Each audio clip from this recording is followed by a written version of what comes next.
Kevin O'Connell returns to SoFi Stadium for the first time since he won the Super Bowl there. How the Suns pulled out a win. Dallas Cowboys against the San Francisco 49ers. Who has the advantage as the Bills travel to Lumen Field to face the Seahawks? Mike Elko called it a $10 million matchup. It's a do-or-die weekend for Alabama. The Locked On Podcast Network presents the Big 6 in 60. The 6 biggest national sports stories from the local experts of the Locked On Podcast Network. Get the real story, why it matters, what's next, who wins the big game, and more, all in 60 minutes. The Big 6 in 60 starts now with the biggest story in sports. Kevin O'Connell returns to SoFi Stadium for the first time since he won the Super Bowl there. You are Locked On Vikings, your daily Minnesota Vikings podcast. Now, Luke, you got to feel pretty confident heading into this one, but Thursday night, it can get weird. This Rams team still has a ton of talent. They're going to get that charge with Mr. Cooper Kupp back in the active. But, I mean, what are your thoughts heading into this one? Do you have a feel as far as a prediction goes? Yeah, so Locked On Vikings fans hear me say this every crossover Thursday. I don't really love doing score predictions. I think most of the time you're picking a number arbitrarily. But I'll work this via the FanDuel odds, right? I think 2.5 points is, in terms of a spread, maybe shorter than Vikings fans anticipated. But you got to remember, you're on the road. Thursday night's an equalizer. They're getting talent back. The Vikings have not been confirmed to be getting their talent back, even though probably that's not going to be reflected in the betting market. So, the market sees this as maybe a 4 or 5-ish point difference on a neutral field. I think that's probably appropriate, but it would be such a mistake to overlook this one just because the Rams have been off to a slow start and have had a couple of spicy losses and have had some injuries and are dealing with all of that. Because the ultimate, the snag here, and I think this is what this really comes down to, is if Matt Stafford is on, and he's able to find those holes in the zone over the middle that will be there with the Brian Flores defense. It's just a natural part of it. There will be holes in the middle. You can hit dagger all day long. You can hit drift all day long. You can hit whatever you want over the middle. If Stafford is on, he's feeling that. If the blitzes aren't getting home, the Rams are going to be able to move the ball. Forget Kyron Williams. You're going to be able to get 25-yard chunks a lot. That's the way that Jared Goff did it with the Lions last week.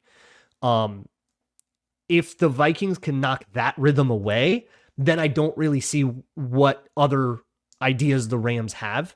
So I kind of see it as there's a plan A, but I don't know what else the Rams have to really turn to. But what do you think this one comes down to?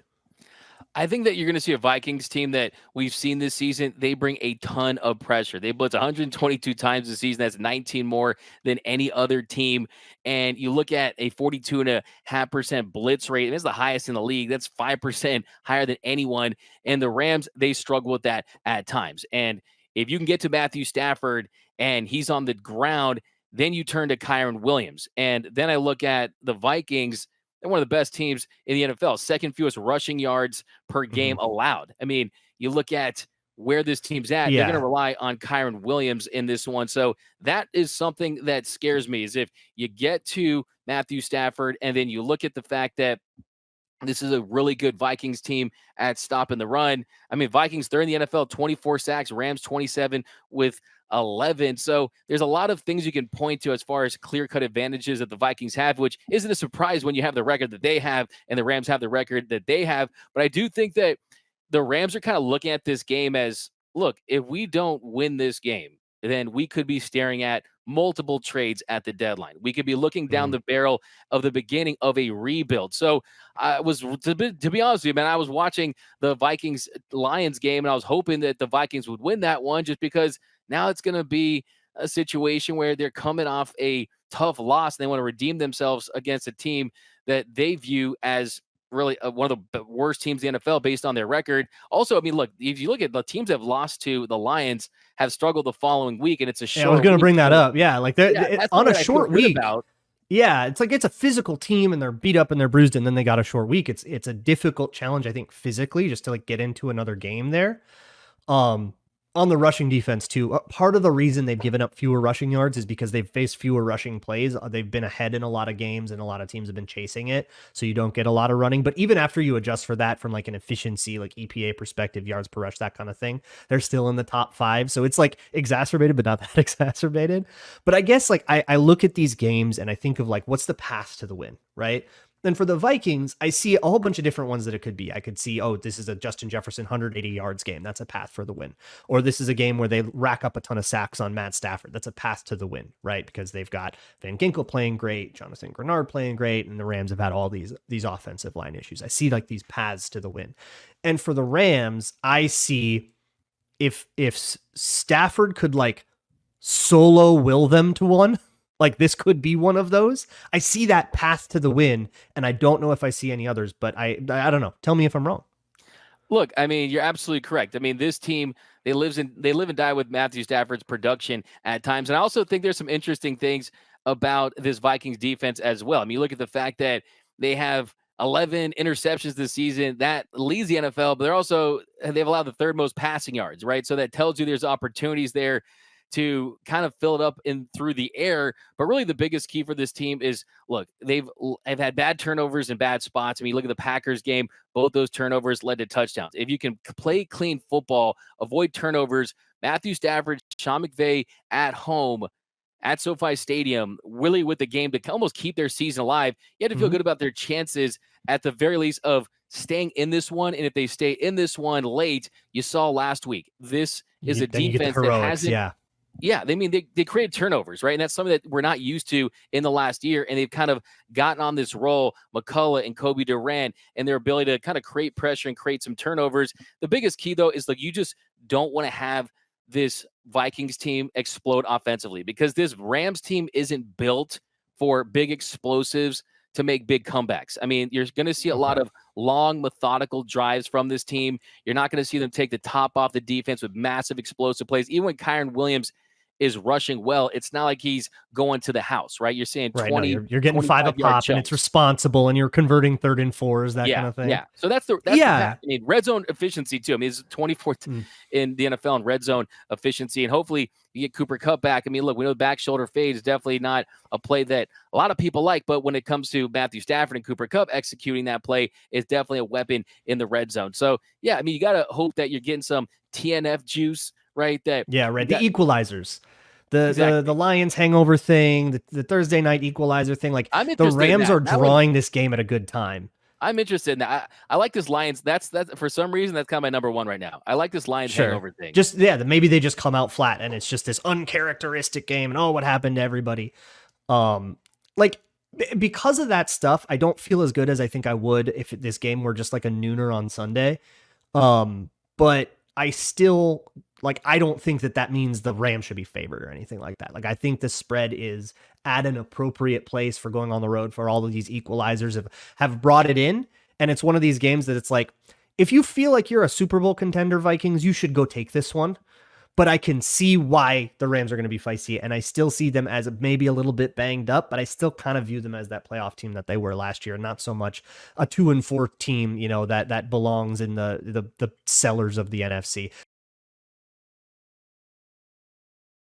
Game Time has a new feature called Game Time Picks that makes getting tickets to your favorite live events even easier. Game Time Picks filters out the fluff to show you only the incredible deals on great seats, so you don't have to waste time searching through thousands of tickets. Curation makes it easier to save more on sports, concerts, comedy, theater, and more near you. You can take the guesswork out of buying tickets with Game Time. Download the Game Time app, create an account, and use code LOCKEDON for $20 off your first purchase. Terms apply. Again, create an account and redeem code LOCKEDON for $20 off. Download Game Time today. What time is it? Game Time. Are you watching Fox Sports or ESPN on your TV all day? Have to turn down the volume with all that shouting? Make the switch to Locked On Sports today, a free 24/7 sports streaming channel programmed for you every day to bring you the biggest stories without all the screaming. Locked On Sports Today brings you Camus analysis, opinions, and news streaming 24/7 on YouTube or the free Amazon Fire TV channels app. Part of the Locked On Podcast Network, your team every day. How the Suns pulled out a win You are Locked On Suns, your daily Phoenix Suns podcast. But let's get to our 7 words or less game takes, Ben. Let's let the wonderful everydayers take over for a moment here. Let's see. My favorite one from the many we have already received. I think we overpass mucho turnovers from Andre Lang. I think he used mucho to cut down from too many turnovers because that would have been too many words there. Do you have a 7 words or less game take for me, Ben? No. Yes. Playoff game atmosphere with regular season officiating. Is that 7 or 8?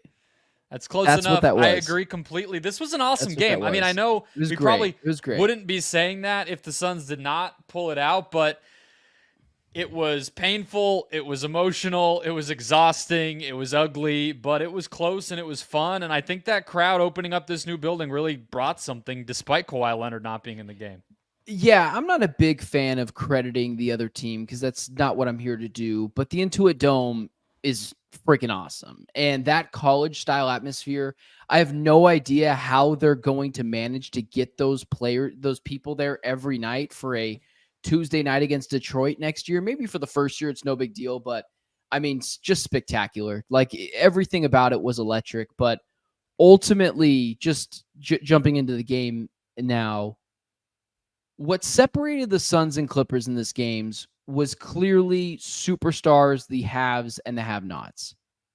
If the Clippers and Suns are both playing up to how they were today, which the Clippers outplayed the Suns, if that makes sense, in terms of they don't have the skill for it, but every one of their players overperformed how they should be playing, and the Suns players didn't necessarily do that. A few of them did, and it was enough. But if Kawhi Leonard plays in this game, they probably lose, but that's ifs and buts all the time with Kawhi Leonard.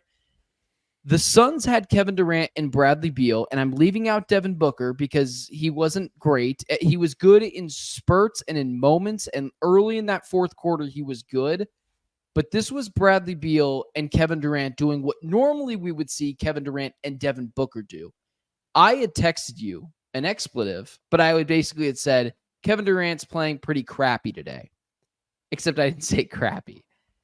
And right as I had said that, he immediately put up multiple shots, multiple three-pointers, multiple clutch shots, sent the Suns basically into overtime with his final shot.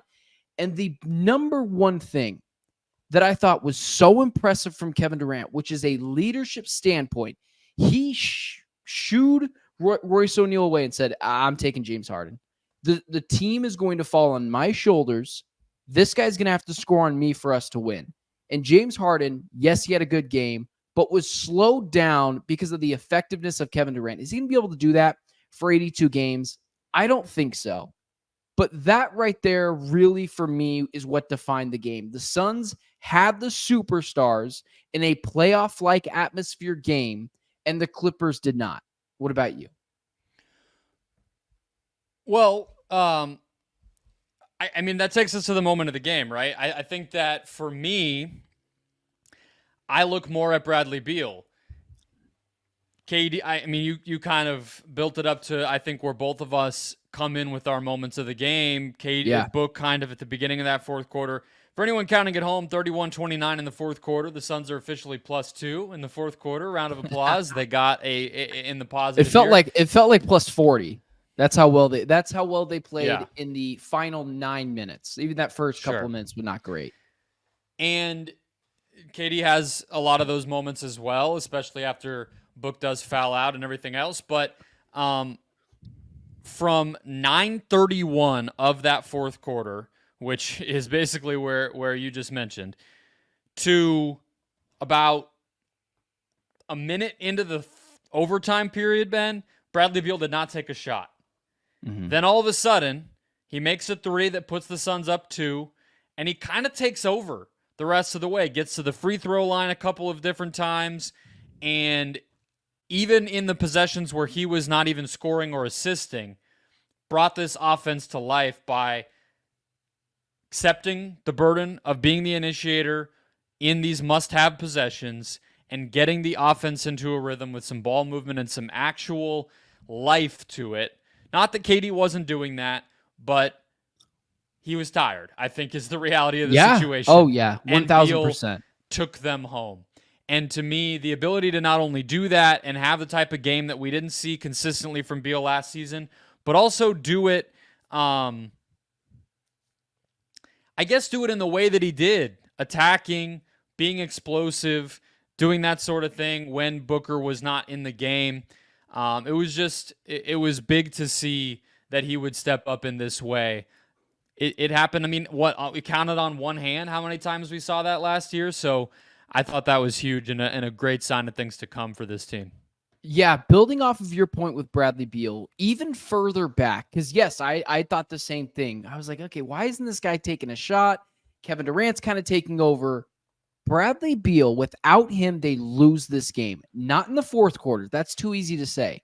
In the third quarter, where the Suns were getting outplayed, and it looked like fourth quarter Phoenix Suns from last year, Bradley Beal is what kept them afloat. He was the life preserver for them in the third quarter. He was the only guy hitting shots. He was the only guy creating shots. He was the only guy that wasn't letting the team completely slip away. And that goes for Kevin Durant. That goes for Devin Booker. That goes for everyone on the floor. He kept them afloat through that third quarter and made big bucket after big bucket. And it takes a player that has some self-awareness and some real just give it to the other guy at the end of the game. And Bradley Beal had that. He was the best player on this team until 9 minutes into the fourth quarter. And he willingly said, no. I'm the superstar role player. I'm the third option on this team. KD, take over. I'll be here when you need me. Didn't pout. Didn't get upset like Terrence Mann was doing in the corner when he wasn't getting the ball. Waited for his moment and seized the opportunity. That's what I need to see from Bradley Beal. And I hadn't seen that at all from Bradley Beal last year, maybe once or twice. I don't remember it. But the difference between starting off 0-1, coming off of getting swept, coming off of a disappointing season, and then completely switching the narrative of, oh, they won the fourth quarter. Oh, they won a close game. And their stars mostly stepped up. I mean, that's everything. That's exactly what we needed from Beal. Real quick, what was your moment of the game? Yes, real quick moment of the game for me. When the tide officially switched, and I saw someone tweet this, and then you ended up quote tweeting it. When Nurkic got pulled out of the game, which, by the way, he was not very good in this game. Late in the game, he was better. Stupid penalties, stupid fouls, stupid, just boneheaded mistakes, things that, okay, first game of the season, we'll let it go. They pulled out Nurkic. They brought in Royce O'Neal. And the exact moment I thought this game switched is when I think it was Terrence Mann, someone from the left wing, had thrown a ball. Royce O'Neal was fronting Zubac, and it allowed Tyus Jones to come over and steal that ball. Boom, Suns go away on the fast break layup, and then that's all she wrote. The Suns eventually climb back into the game and win this game in overtime. That, for me, was massive and a little worrisome that they had to pull out the small ball 5 in the first game of the season, but maybe that's just a part of their staple. We don't know that yet. Yeah, I don't think it's a had to. I think that I want to. They went small against a big team. So I don't think that was them panicking. I think that they did it to try to do exactly the type of thing you just mentioned, which was, be a little bit more swarming and a little bit more, versatile in how that they were able to handle the Clippers. And I think it worked. And that moment, 3:52 was when Nurk left the game. I remember the Tyus Jones play that you're talking about. I believe it may have been 2:31, if I'm looking at the box score correctly. And yeah, they went on a run from 3:52. They were down 9. And they obviously come back to tie the game. So +9 the rest of the way. And he did come back in overtime, had a few good moments, Nurk did. I thought defensively, actually, when he came back in and they started blitzing Harden and Powell on the pick and roll rather than having Nurk drop or switching, I thought in the that fourth was quarter, actually in the overtime when Nurk finally came back. Yeah, they started doing that again. So yeah, it felt like they just figured it out on all counts after they decided to go small. Dallas Cowboys against the San Francisco 49ers. And you are Locked On NFL Crossover, part of the Locked On Podcast Network. Your team every day. How's it going, Marcus? Interesting season here for these two ball clubs, and probably neither one is exactly where they want to be, although a more well-rested Dallas Cowboys coming off a bye, which 49ers fans aren't happy about, facing the Chiefs last week off a bye, now the Cowboys off a bye. Yeah, if you told me that both these teams would be at 500 or below 500 by the time they met, I think that would be pretty surprising because, Brian, the last couple of times that the Cowboys have played the 49ers, it's either been in the playoffs or in the regular season when both of these teams are playing really well. It feels weird that this is kind of a must-win game for both teams, not to like try to be at the top of their division, but just to kind of keep their season alive. It's going to be a very, very interesting game on Sunday night. Yeah, to keep the fans engaged. There's people that are trying to fire everybody over here in San Francisco, and they're only one game under 500 right now. And the Dallas Cowboys, obviously, holding their heads above water. It's not a disaster season. Both teams can come out of this and be okay, but it would start. I mean, 6 combined wins in week 8 for the Cowboys and 49ers.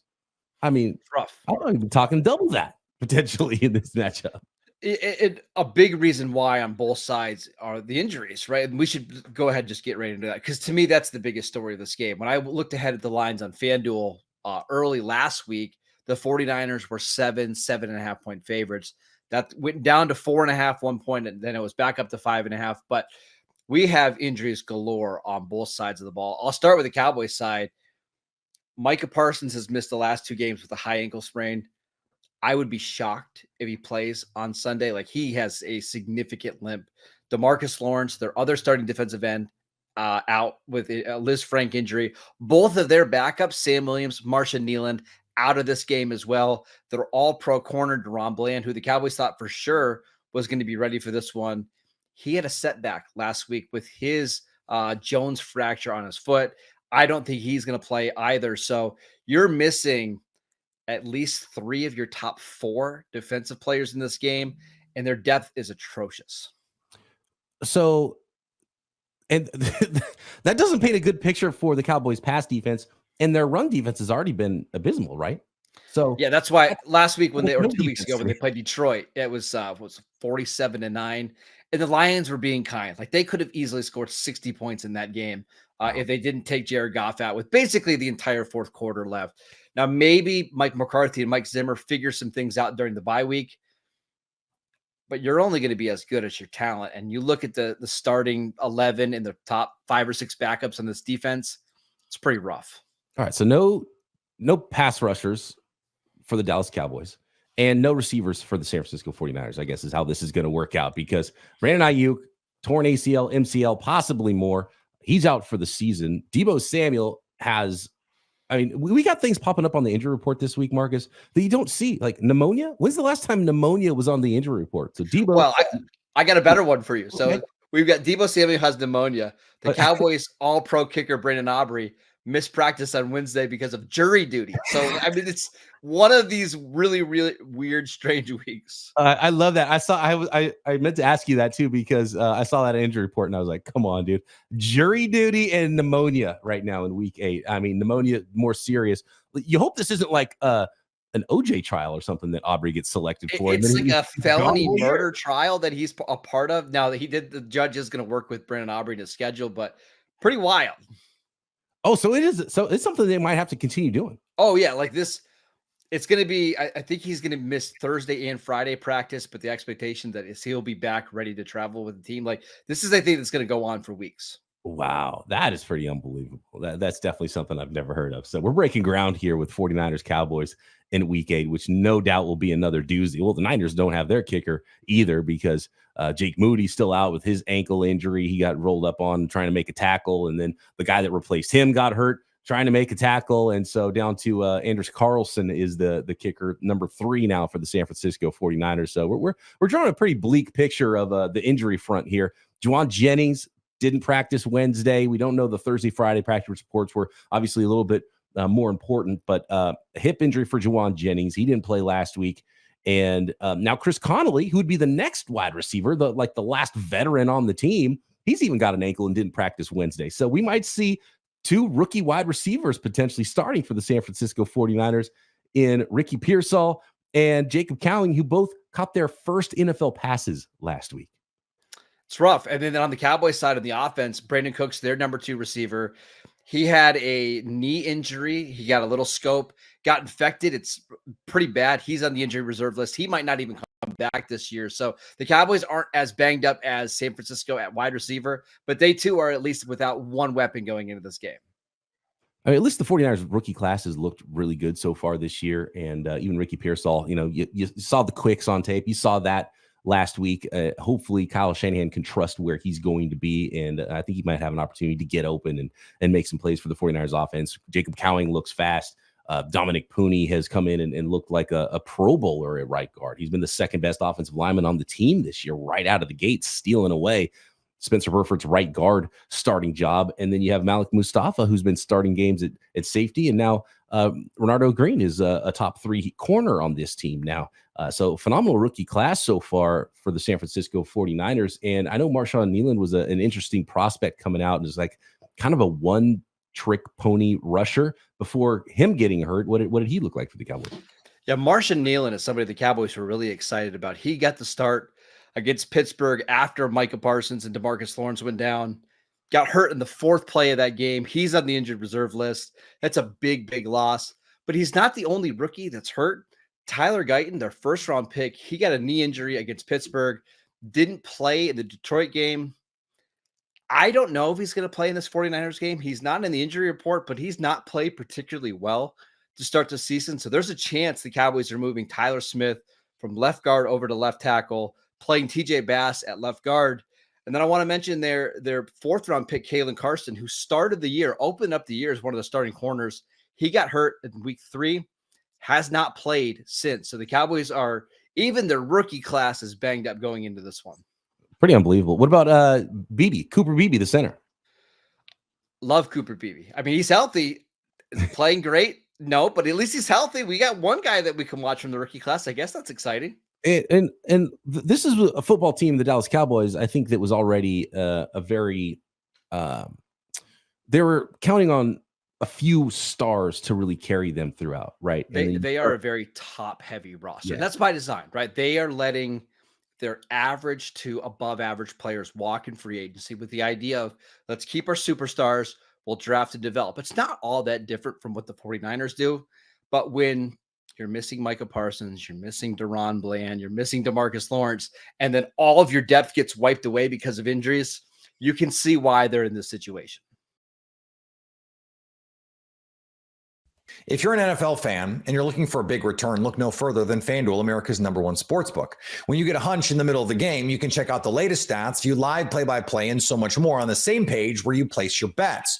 Plus, you'll get $200 in bonus bets when you place a $5 bet to start. And you can look at some Week 8 lines if you want. The Cleveland Browns lost Deshaun Watson for the season, and they may be headed for obscurity with the Baltimore Ravens coming to town. But the Browns have yet to score at least 20 points in a game. And FanDuel does not believe that's going to change. Their total is set at 16.5. FanDuel loves the Ravens to win the game. Baltimore favored by 9.5. So what are you waiting for? Go to FanDuel.com to get started.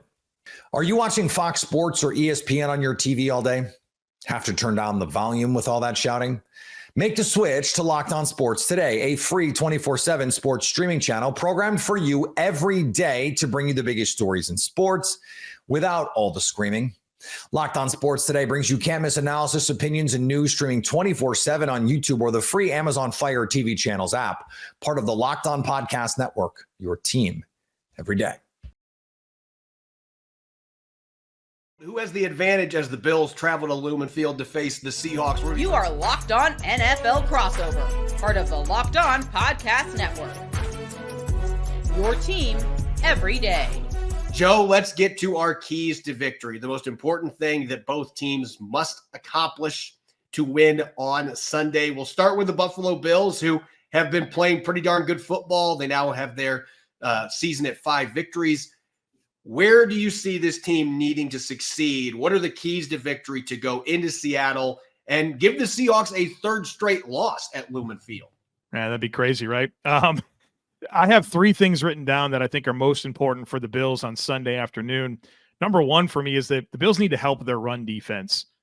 The best part of the Bills defense is probably their cornerbacks. Rasul Douglas, Taron Johnson's an all-pro slot corner, and then Christian Benford is an emerging star. at the position, and they're outstanding. And the Bills structurally play defense a little bit differently than everyone else, where they will give you light boxes over and over and over again. And every once in a while, the Bills have these games where teams just run the ball all over them, and it's a problem. And again, they put a lot of stress on their front to be able to fit the run with only 6 and maybe sometimes 7, but never 8, right? You're never going to get a heavy box look for this Bills defense. And so since they're never willing to be +1 in the box, they can get creased from time to time. Well, who's good at taking advantage of creases? Ken Walker, right? So there's a lot of concern that I have in this game about the Bills' ability to contain a big play back like Ken Walker. And so if there ever was a week to roll down a safety or help your run defense with some run blitzes or some gap exchanges or some stunts, you got to be able to do that, because Ken Walker will run all over you if you don't. Number 2, I think the protection schemes offensively are going to be critical.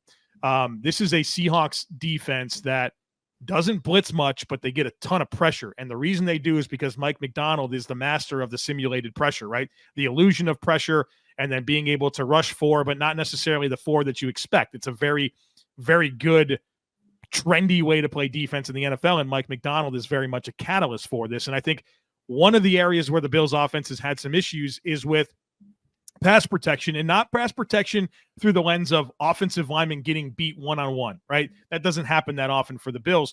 Their protection schemes get them in trouble, where sometimes they don't know when to keep extra bodies in. They'll give you a 5-man protection and just tell Josh Allen to kind of figure it out with the free runners. They can be confused, and there's some communication breakdowns from time to time. And I think Mike McDonald's the type of defensive mind that can stress your communication with your protection scheme. And so the Bills need to be ready to handle that, especially on the road in a very loud environment in Seattle, which gets me to number 3, is to be ready for a hostile environment. I know that maybe the Seahawks haven't had the same success at home that they typically enjoy, but it's still a tough place to go play football. It's loud, and not that the Bills offense in particular isn't equipped to playing in loud environments. They play in Kansas City all the time, and it's not uncommon, but they went into Baltimore, and I thought that hostile environment didn't really lend itself well for the Bills to be sound offensively. And for as experienced as Josh Allen is in these big games and in loud environments, like we mentioned, there's a lot of new around Josh Allen with the receiver core. And so I think that you better be ready for, I'm sure they're pumping the speakers in practice, and they got all their silent counts all figured out, but you can have great intentions, but when it comes down to it, being able to perform to your capacity in a situation like that is going to be stressed in Seattle. So for me, it's, you got to help your run defense somehow. You got to have your protection schemes shored up against a creative front. And then of course you got a tough assignment here in the Pacific Northwest in a loud environment like Lumen Field.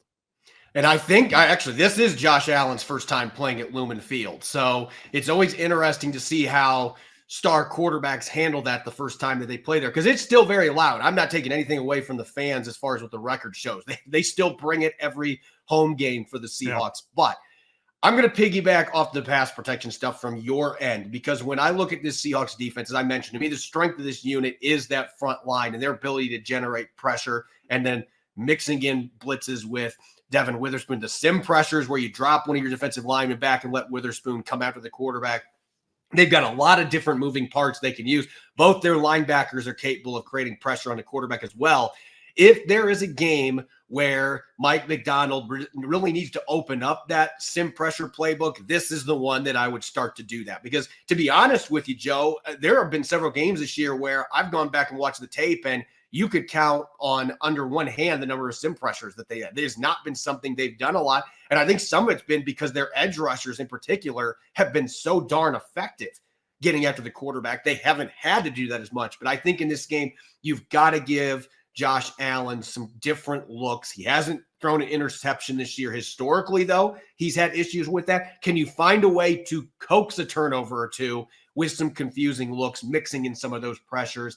And then when you do get pressure on him, you cannot let him get outside of the pocket consistently. He's going to do it occasionally, but this is a game where Boye Mafe, Derek Hall, Draymond Jones, you've got to be guarded with your pass rush and make sure that you're not giving Josh Allen those big lanes to run at the pocket or get outside. You have to limit the extended plays somehow. That is going to be a huge key for them. And on offense, you mentioned Ken Walker III.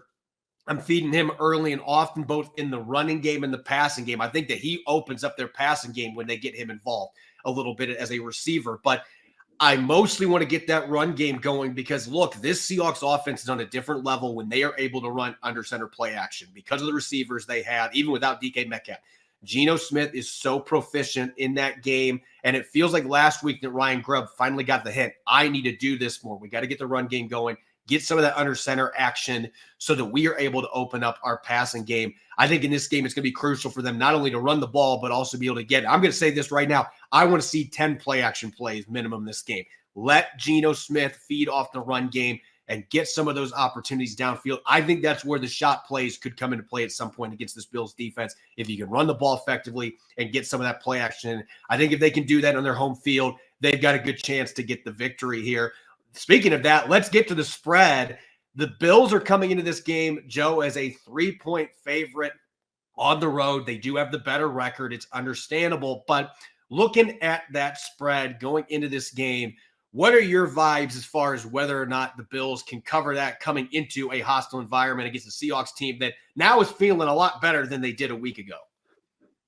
I was surprised when I saw that the Bills were 3-point favorites in this game. The Bills obviously have the capacity to beat any team, and I think they should go in with expectations of being able to win. I just feel like there are some matchup challenges that exist with Seattle if they do choose to stay committed to the run game, and then what that does open up for their down the field passing. The Bills are typically very good at eliminating explosives down the field. But obviously when you can run the ball like that and you maybe do force some of those safeties to cheat up, you do have a good vertical passer in Geno Smith with good vertical receivers. And so I think there are some things here that give me pause, but obviously the Bills have a good offense with Josh Allen and are very potent themselves. And so, if we have a track meet here, who gets on top of it, I think there's going to be points. I think that's where what I come away thinking is that this will be a high scoring game with, I think, matchup problems on both sides. But for the Bills to be 3-point road favorites, honestly, my reaction to that is I'm a little bit surprised. Yeah, I actually think that this is a game that I would have near even. I think these two teams right now, especially with a few of the injuries that both teams have had, I feel like this is a very even matchup on paper. Different strengths, obviously, but I think the Seahawks are going to cover that 3-point underdog spread. I'm not saying they're going to win, but I could see this being a game where Buffalo kicks a field goal in the final seconds to win by 2 or something, because I just have a feeling this is going to be one of those. I'm with you. I think it's a high-scoring affair that I think is back and forth and really comes down to who's got the ball last. There might be a 2-point conversion thrown in there as well that messes with that spread. But I think that this is going to be a very close game. This is one that I had circled before the season. And honestly, adding Amari Cooper to the mix now just puts more intrigue here. The Seahawks are hoping to have Arik Woolen back to be able to defend him along with Devin Witherspoon. So this has a chance to be an absolute barn burner. I can't wait to watch.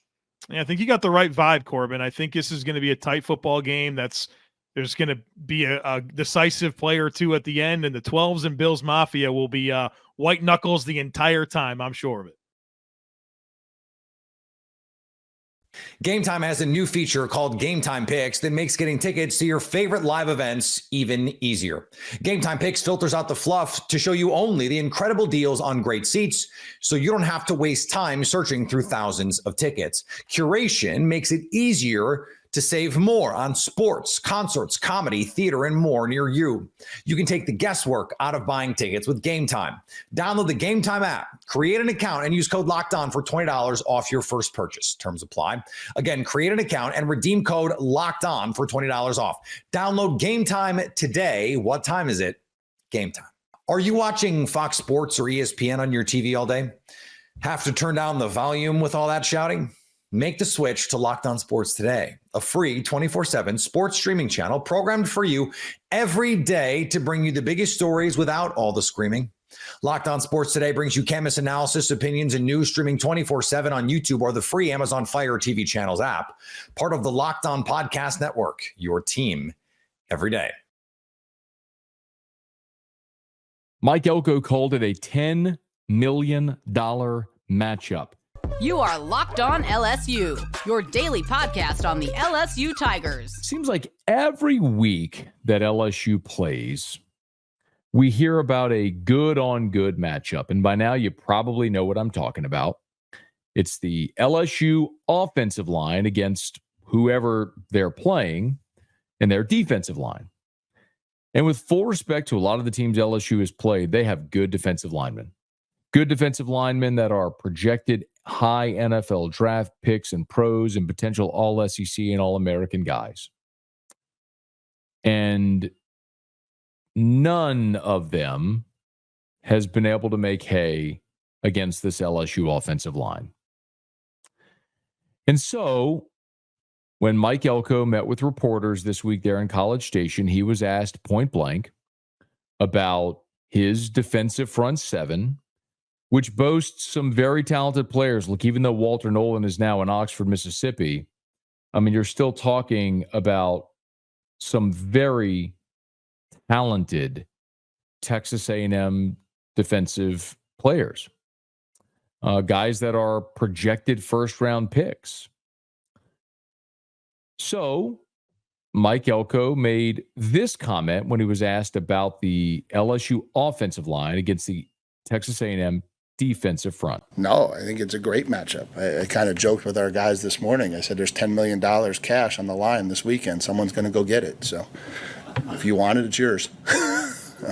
But yeah, no, it'll be a great matchup. It'll be a lot of fun. I think that's what happens in these types of games, right? You see these high-level players on both sides of the ball for both programs that get a chance to go up and go head-to-head against each other. And so, that's certainly one. And, I think our running backs against their linebackers is another. Their wideouts. There's a lot of those types of matchups when you look at the game. $10 million matchup. $10 million cash on the line. Who wants it? So he's not entirely wrong, by the way. CBS Sports, for example, just Wednesday released an updated mock draft. And again, mock drafts, take them for what they're worth. It's just one person's opinion.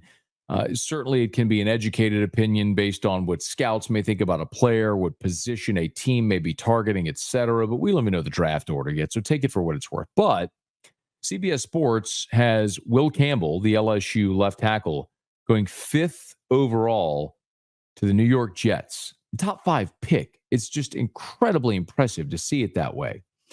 They got Nick Scorton, the defensive end, the edge from Texas A&M, going 13 to the Arizona Cardinals. Now, for what it's worth, also got Garrett Nussmeier going 19 to the Seattle Seahawks, but another story therein. But we could even obviously look at Emory Jones.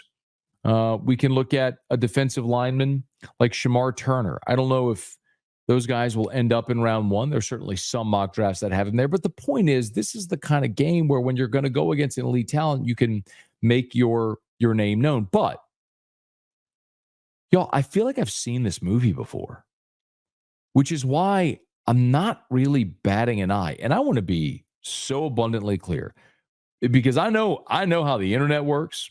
And there's going to be people who hear this or see this and go, Scones said LSU's offensive line is going to dominate. Don't worry about Texas A&M's defensive front seven. Didn't say that because I think those guys are really talented players. But South Carolina had really talented players too. And all week leading up to LSU's trip to Columbia, all we heard about was Kennard and Stewart, the 5-star, and how great they were at defensive line and Tonka Hemingway. And man, it was just going to be a huge challenge for LSU. And look, they did get home. South Carolina netted 2 sacks against LSU in that game. Like, very impressive considering. And LSU in that game scored 38 points and won on the road. Overcame a 17-point deficit because South Carolina's defense couldn't stop the LSU offense. Excuse me, it was 36. 36-33 was the final. And I feel like we heard the same thing when LSU played Ole Miss. And it was a good-on-good matchup. And we talked about guys like Walter Nolan and Centurion Perkins, and we talked about Princely Uman-Mielen, and we talked about J.J. Pegues. Ole Miss came into Baton Rouge leading the country in sacks and TFLs. And Ole Miss left here with no sacks and 2 TFLs. LSU, he played 4 quarters in an overtime period. They didn't get Nussmeier on the ground once. That was the team leading the country in sacks. A week ago, LSU went to Fayetteville, Fayetteville, Arkansas. An Arkansas defensive line with a guy like Landon Jackson, who's in a lot of people's first-round mock drafts. And Arkansas had 0 sacks against LSU. Look, there was a play where Landon Jackson walloped Garrett Nussmeier. Jackson beat Will Campbell, and Nussmeier got rid of the ball, and as soon as he got rid of it, boom, he got hit by Jackson. But wasn't a sack. I guess my point is, yes, Texas A&M is a really good defensive front seven, y'all. I'm not in any way trying to argue against that. You got really good players there. I just mentioned Nick Scorton, who's a top 15 projected draft pick. Shamar Turner is a former 5-star. He's a stud. Torian York is their leading tackler. He's a linebacker. Dalton Brooks is their 3rd leading tackler. Scooby Williams, their 4th leading tackler. Those are linebackers. Those are all guys in that front seven. And they're very active, and they're very good. And Mike Elko, I have a lot of respect for. He was Brian Kelly's defensive coordinator at Notre Dame. He did so well. He left Notre Dame, took the DC job at Texas A&M. From there, got the head coaching job at Duke, now head coaching job at A&M. He is a really good football coach. Exceptional, especially on the defensive side of the ball. But so too were those guys from Ole Miss. And so too was, the defensive end from Arkansas. And so too were those guys from South Carolina. And LSU just keeps stonewalling. So I'm not saying A&M won't get home. I'm not saying that A&M defensive front seven won't win the day. What I'm saying is nobody else has. And if you do, I'll tip my hat because you freaking earned it against that LSU offensive line. Because it's not like we're just talking about one guy. The fact of the matter is Will Campbell and Garrett Dellinger have played next to each other on the left side of the line for 3 years. Miles Frazier and Emory Jones have started next to each other on the right side of the line for 3 years. It's not like it's a 4, 5, 6 game sample size of these guys playing together. I mean, you have 40 games playing together. Yes, absolutely. DJ Chester at times has been a liability at center. He's a guy that's really tall. He gets pushed back too much. He's had snap infractions and false starts and a lot of things that make you shake your head. But that's a young guy who's finding his way. But he's flanked by 2 guys that are senior starters. Frazier's in his 5th year. Dellinger's in his 4th year. And both have been starting for 4 years now. It helps. It's why LSU's offensive line's been so good. It's why, despite the fact that the running game at time hasn't gotten going, this offense is still churned because they've kept Garrett Nussmeier upright, and he's plenty good enough to beat a lot of teams. And he may be good enough to do it again this weekend. If you're an NFL fan and you're looking for a big return, look no further than FanDuel, America's #1 sportsbook. When you get a hunch in the middle of the game, you can check out the latest stats, view live play-by-play, and so much more on the same page where you place your bets.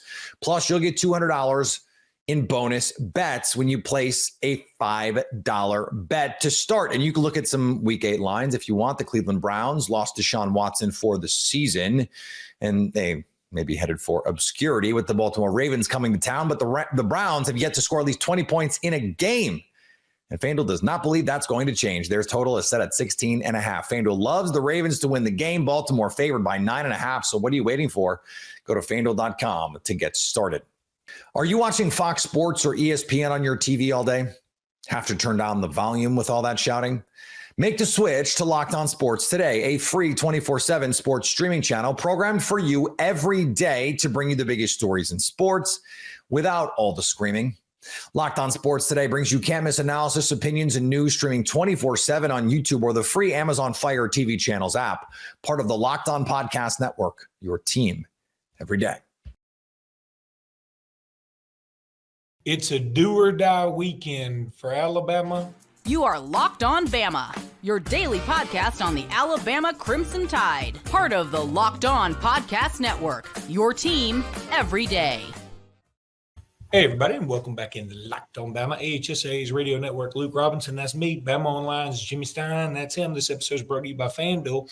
Thank you, everydayers, for joining us every day. And you newbies, welcome. We love you. Send us your tired, your huddled masses, your Alabama fans yearning for a victory. I just made that up, and that wasn't bad. Pretty good. Pretty good. Not bad. Jimmy, it's a do or die weekend. It really is. For Alabama, I mean, the playoffs have started for Alabama. They're in the playoffs right now, and if you lose, you're out. I think that's very fair. I guess there's a scenario where Alabama can go 9-3 and get in. I just don't think that would happen. It could happen. It would take a series. It would take a series of things, but unfortunate events for everybody. Well, I mean, it would be fun. It would, but yeah, I mean, I think this is the type of year where it could happen. And how about this? I'll predict this because this is going out a little bit of a limb. Whether it's Alabama or not, I bet you when the team that's left out, like the team that just missed it by one spot, that'll be a 9-3 football team. Probably. That's fair. Yeah. But regardless. Yes. Big weekend for the Tide. Look, Missouri, everybody's been talking about Jalen Milroe being banged up. He's not even on the injury report as probable. I mean, it's like he's in, fine. Okay, great. I mean, this is a redemption opportunity for Jalen Milroe if there ever was one. That's awesome. Missouri probably going to be without Cook and probably without Nate Noel, their leading rusher. And that is a bad thing for them, considering their backup did not look good against Auburn at all. I love their wide receivers, but it's sort of like I like Auburn's wide receivers. If you don't have a quarterback throw it to them, it doesn't matter. And this is a game. This is a get right game for Alabama, and they need to get right. The other good news about this, about potential injuries and potentially then leading to a game that gets out of control, is that maybe you do get to put some backups in. You do get some guys some extra experience in the defensive backfield. And silly me, maybe at quarterback. It would be nice for Alabama to get a lead and play Ty a lot in the second half because Alabama's got a lead and can sit and rest Jalen, and Ty can get some work because the games have been so close. I think we've gotten less work for the number 2 quarterback than we would like, period, having nothing to do with the way Milroe's playing. So I'm sure that's true. I'm not quite as I don't feel like the staff quite feels like a lot of fans do about quarterback. I mean, I do think Milroe's got to play better this week, regardless of his health, or if his health is 100%, 90%, 80%, doesn't matter. He's got to play better this week. But things are lined up for him to play better. It's at home. You're playing a lesser defense. You don't have that crazy environment. I do think Jalen has played well when people start really doubting him. He sort of responds to that. So I think he'll be just fine. And I don't really think his job's in real danger unless he strings together games like what happened in Knoxville. And I don't really believe that will happen. But if it does, it's just like any other position. I mean, if you just pick a guy. I mean, if you stick Ryan out there. If Ryan Williams drops his next 15 targets, he drops them, he's going to play less and get less targets. I mean, I think that's just kind of true of anyone. The ball would have to be within 15 feet of him to be able to drop it, though. Well, that's what I'm saying. I mean, if Ryan started playing poorly, he's out. But, he's not going to do that. And I don't think Jalen's going to. But anyway, I think Jalen's going to play better, and it won't stop the noise that's out there. But, whatever will. Here's the thing. I think I'm like you. I think Jalen has a longer leash with the coaching staff. He has a very, very, very, very short leash with the fans. Yeah. It wouldn't shock me at all if let's say Alabama gets the ball first or on their first couple of drives. Alabama goes 3 and out, then gets 1 first down and punts again. You're telling me people won't be booing? They will be. There'll be boos. I think there'll be boos. There was even some boos at the end of the first half against South Carolina in the stadium. Not like substantial to the point it was a news story, or I don't know what can be heard on TV, but in the stadium you definitely heard some level of it. Are they saying boo or boo earns? That's a Simpson reference. But that was South Carolina. I didn't even play that Tennessee game yet. But yeah, I think Jalen's the starting quarterback of this football team. And he He didn't win the job in fall camp. Yeah. I mean, he's the quarterback of this football team, and it's going to take quite a bit to root him out of that spot. But again, I think all this conversation is fine, and it's necessary because he played poorly, terribly, frankly, in Knoxville. He really did. I don't think that's going to happen this Saturday. I think he's going to play better, and this will be less of an issue going into clearly what will become the biggest game of the year in Baton Rouge, assuming Alabama can slip past Missouri this weekend. Yeah, exactly. It will be the biggest game of the year if Alabama gets by, and regardless of what LSU does against A&M, to be honest with you. Oh, yeah. I mean, it'll still be big. If LSU loses to A&M, then LSU's got the 2 losses. Then LSU's playing for their playoff lives, just like Alabama is. If they lose, if A&M wins against, if LSU beats A&M, LSU's going to be not only highly ranked, Luke, LSU's one of the stories in the country if they beat A&M. I mean, they'll be ranked something like 5th or 6th, and with really high metrics across the board, they will be considered a lock of sorts for the playoff at that point. And Alabama's got to stroll into Baton Rouge and beat a team that's got that sort of credibility. So Alabama LSU is going to be huge no matter what happens in LSU A&M. Like I said, even if LSU loses, then they have their second loss. Alabama's got their second loss. It's kind of like a winner of that game survives the race for the playoff. The loser's out. That will be the story. I won't 100% agree that the loser's out. I will just think that almost certainly the loser's out, but not definitely.